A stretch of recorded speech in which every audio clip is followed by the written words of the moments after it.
Oh, no, no. See you soon. Goblins.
Oddmar had to admit it. Without that strange monster he'd been chasing, he was lost. Oddmar, the creature whispered as he snuck up on him from behind. Oddmar was startled, but quickly slammed the creature to the ground. He had finally caught the creature and demanded, "Tell me where you've taken my people, goblin."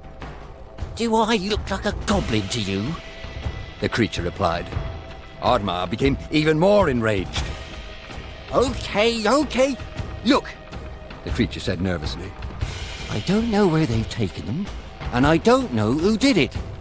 I don't know why you would even care. There's an elder deep in the forest. He knows everything that happens here. If they're in the forest, he'll know. Just down the river. "All right, but if you're lying, you know I can catch you again," said Oddmar as he released the creature.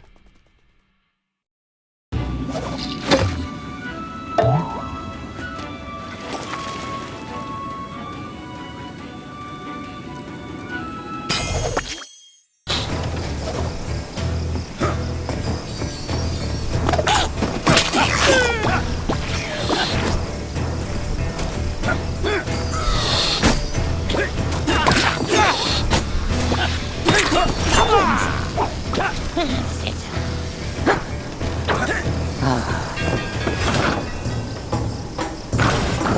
Viking.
Push, Valhalla!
Ooh, a Viking hut. It was strange there was one so deep in the forest. Could this be the place the goblin spoke of? Perhaps inside there were answers. The hut was abandoned. All that remained was a book.